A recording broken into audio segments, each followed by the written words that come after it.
ఆచర్ల, హైదరాబాద్, ఔరంగాబాద్, పాండిచేరి ఈ జరిగిన తర్వాత నాకు గవర్నమెంట్ స్కూల్లో పీఈటీగా పోస్ట్ రావడం, 2-3 స్టేషన్స్లో అంటే తాడేపల్లి, పెద్దకూరపాడు.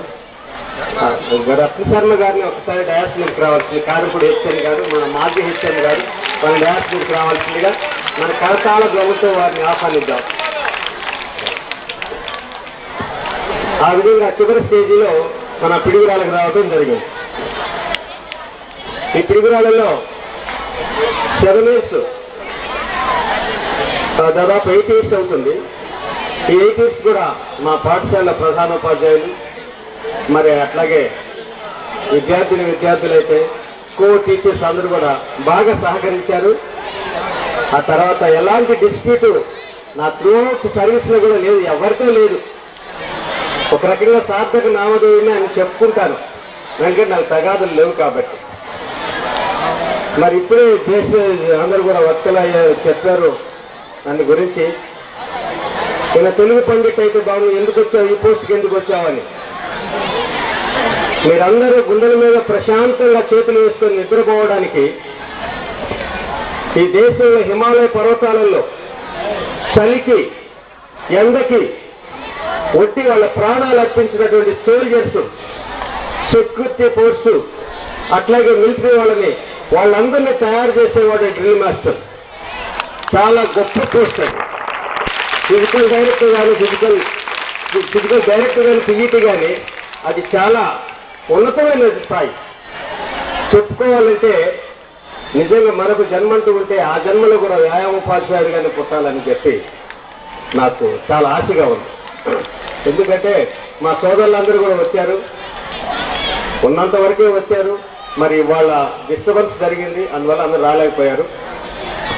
అయితే we cannot get what we Dzire, we get what we deserve అని ఒక ప్రొవర్బ్ ఉంది. అంటే మనం ఆశించిన దాన్ని పొందవచ్చు, పొందలేకపోవచ్చు, కానీ దేనికి అర్హత ఉన్నదో మనం అది మాత్రం అవుతాం. నా స్టడీస్ అయిపోయిన తర్వాత నా ఫ్రెండ్ ఒక ఆయన కలిసి పీఈటీ ట్రైనింగ్ చదివితే కాంపిటీషన్ తక్కువగా ఉంటుంది, అందువల్ల మీకు తప్పనిసరిగా పోస్ట్ వస్తుంది అని చెప్పి నాకు సలహా ఇచ్చారు. ఆ సలహా మేరకు నేను సర్టిఫికెట్స్ అవన్నీ తీసుకొని ఒక సూట్ కేసు సర్దుకొని బయలుదేరు హైదరాబాద్. అంటే అప్పుడు రాత్రిపూట 8 గంటలకి పిడుగురాళ్ళ రైల్వే స్టేషన్లో పడుకున్నా. మిమ్మల్ని మళ్ళీ ప్రశ్న అడుగుతాను, నేను సమాధానం చెప్పాలి. ఎక్కడ పడుకున్నారు? రైల్వే స్టేషన్లో పడుకున్నా 8 గంటలకి. ఎందుకు? ట్రైన్కి వెళ్ళడానికి. బాగా శ్రద్ధగా వినండి. హైదరాబాద్ వెళ్ళాలి, మార్చెల్లో వెళ్ళి అక్కడి నుంచి హైదరాబాద్ వెళ్తాం. మార్చెల్లో 4 రూపాయలు ఛార్జీ, మార్చెల్ నుంచి హైదరాబాద్కి 10 రూపాయలు. ఏది లారీ ఎక్కిపోతాం మేము. అప్పుడు మా జర్నీ అట్లా ఉండేది. మా ఫ్రెండ్ పుల్లారావు అని చెప్పేసి ఆయన కూడా అక్కడే, ఇద్దరు వచ్చి ఆ నైట్ టైము బాగా చల్లగాలికి పడుకున్నాం. ట్రైన్ 2 గంటలు లేట్ అయింది అని చెప్పాడు స్టేషన్ మాస్టర్ గారు. ఓహో అట్లాగా అని చెప్పి సరే మేము ఆడ పడుకున్నాం. పడుకొని చల్లగాలి బాగా ఉంది, బాగా నిద్రపోయాం. తర్వాత హైదరాబాద్ పోయాం. అక్కడ 4 రోజులు ఇంటర్వ్యూస్ జరిగినాయి. ఆ ఇంటర్వ్యూస్లో ఆంధ్ర తెలంగాణ యాజిటేషన్ భయంకరంగా కొట్టుకున్నారు.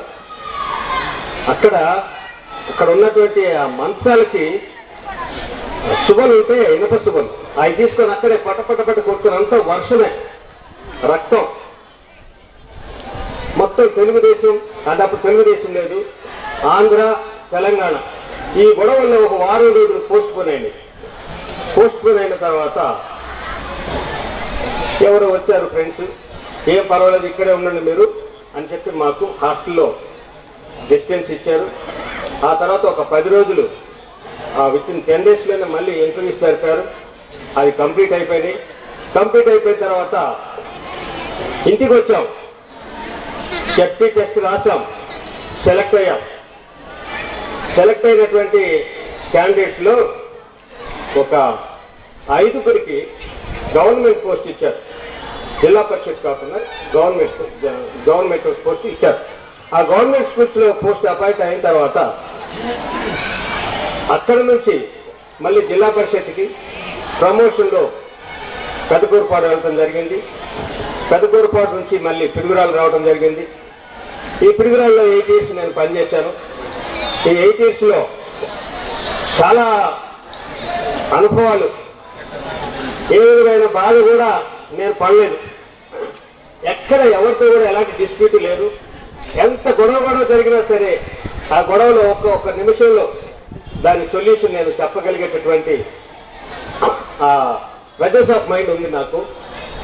నా మిత్రులందరూ కూడా మరి నాకు అన్ని విషయాల్లో సహకరించారు. ఆ తర్వాత నేను 1984లో మా బావమతి నాగయ్య గారికి మ్యారేజ్ చేశాను, సుగుణమ్మ గారినిచ్చి. అది మనసులో పెట్టుకున్నాడు ఆయన. పెట్టుకొని ఆ కక్ష తీసుకోవాలని మా నాన్న తీసుకొని పెళ్లికి నా సంబంధం తనకి నర్సపేట సత్తనపల్లి గుంటూరు అదంతా తిరిగి ఒక ఫోటో తెచ్చాను. బావగారు ఏమన్నా మా అమ్మాయిగా మా చెల్లెలుగా సెలెక్ట్ చేసుకున్నాను అన్నాడు. ఏంటని చూపిస్తే అదిగో ఆయన ఒక పని చేసేవాడు, గేట్ దగ్గర కూర్చొని వచ్చే పోయే వాళ్ళందరికీ మార్కులు వేస్తూ ఉంటాడు కాలేజీలో.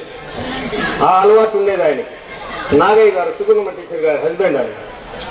గేట్లో కూర్చొని అటు పోయే వాళ్ళకి వచ్చే వాళ్ళకి చూసుకుంటూ దివి చెట్టు కింద కూర్చొని వాళ్ళ చేత తిట్టినా సరే అక్కడ అదే పని చేస్తూ ఉంటాడు.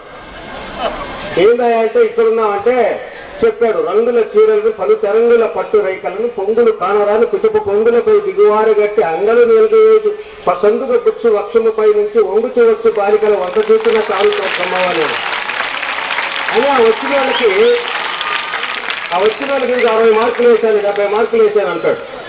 ఆ తర్వాత ఈ లంగాలు చీరలు ఎన్ని అయిపోయి మన కల్చర్ అంతా పోయింది. ప్యాంట్లు షర్ట్లు వేసుకొని వస్తున్నారు. ఈ బొట్టు కాటుకలు పసుపులు ఇవన్నీ లేవు. మరి వీళ్ళ సంగతి ఏంటంటే వాళ్ళ మీద ఒక పద్యం రాశాడు, ఎరుగరు కాటుకలు ఎరుగరు పసుపు కుంకుమలు ఎరుగరు మన సంస్కృతి కుర్మను తగ్గించి వేసి మురిగిను మరి బెల్బోటం ప్యాంటు ధరించి మరువరుస్తున్న మెరుగు కొరకు ధనహత్యంతో తరుణులకి శైలాయన సోనైసుగా ముస్తాబై సొంపులు రూపను చేసి పౌడరు నవ్వుగా ఫ్యాషనాయే అన్నాడు అని వాళ్ళకి తగ్గించేవాడు మార్కులు. ఈ రకంగా వచ్చేపోయిన వాళ్ళందరికీ మార్కులు వేస్తూ ఉంటాడు.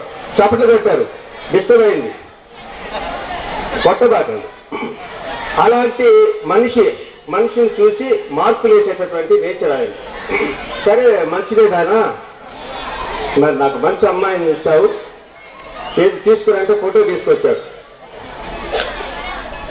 అమ్మాయి నందకుమారి, వాళ్ళ నాన్నగారు సంగీతరావు గారు నర్సాపేట, మంచి పవర్ఫుల్ ఫ్యామిలీ. కాబట్టి ఏం మాట్లాడద్దు, ఇదిగో ఫోటో ఇందా, అమ్మాయి పేరు నంద, మార్కులు 100కి 100 అన్నాడు. ఓహో అట్లాగా, సరే అట్లయితే సరే చేసుకున్న తర్వాత పర్మిషన్ తీసుకోవాలి కావాలి ఇప్పుడు మళ్ళీ. సరే ఆ తర్వాత మరి మా వైఫ్ నిజంగా దేవుడు ఎప్పుడు కూడా అమ్మ కలకాలం ఉండదు కాబట్టి ఆ అమ్మ కొరతను తీర్చడానికి భార్య ఇచ్చాడు. అట్లాగే భార్య కూడా మరి చివరి వరకు ఉంటుంది. కన్న బిడ్డలు ఒకవేళ వాళ్ళ మ్యారేజెస్ అనంతరం వాళ్ళు పక్కకి వెళ్ళిపోయినా భార్య మట్టి చిరస్థాయిగా ఉంటుంది. మా వైఫ్ పార్ట్నర్ ఇప్పటి వరకు నాకు వచ్చినటువంటి అన్ని కష్టాలకి కూడా ఆమె వచ్చుకొని అన్ని విషయాల్లో నాకు సహకరించింది. నాకున్నటువంటి ఆరోగ్యానికి, ఐశ్వర్యం అంటే పెద్దగా లేకపోయినా మనశ్శాంతికి మొట్టమొదటి కారణం. తర్వాత ఈ పాఠశాలకు వచ్చిన తర్వాత ఒకరోజు ఒక సంఘటన జరిగింది. నేను రాత్రిపూట ఒకసారి ఇక్కడ ఈ డ్యాస్ మీదనే మా ఫ్రెండ్ ఒకడు ఉంటే ఆయనతో కలిసి ఇక్కడ పడుకున్నా. పుల్లారావు నేను ఇద్దరు పడుకొని ఉంటే ఒక సంఘటన జరిగింది. తెలంగాణ నుంచి కొంతమంది వచ్చారు, మా మిత్రులు వచ్చి నీతో పని ఉందన్నా రండి వెళ్ళిపోదామని చెప్పి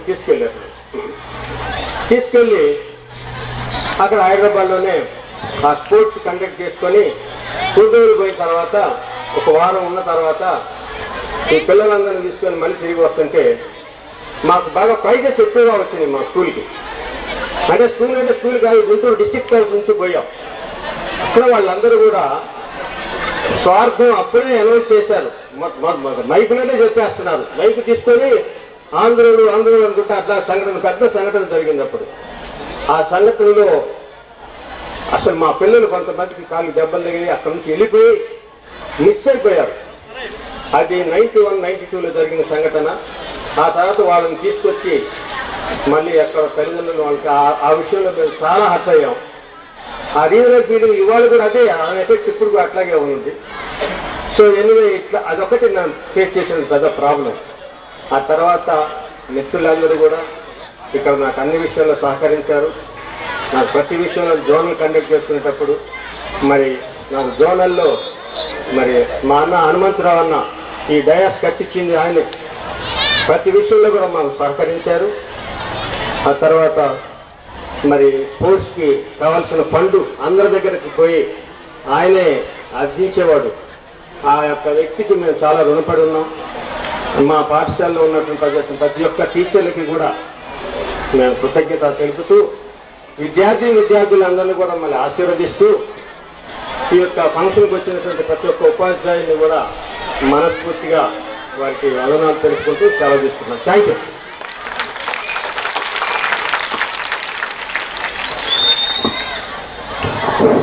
థ్యాంక్ యూ సార్. అందుకే అన్నారు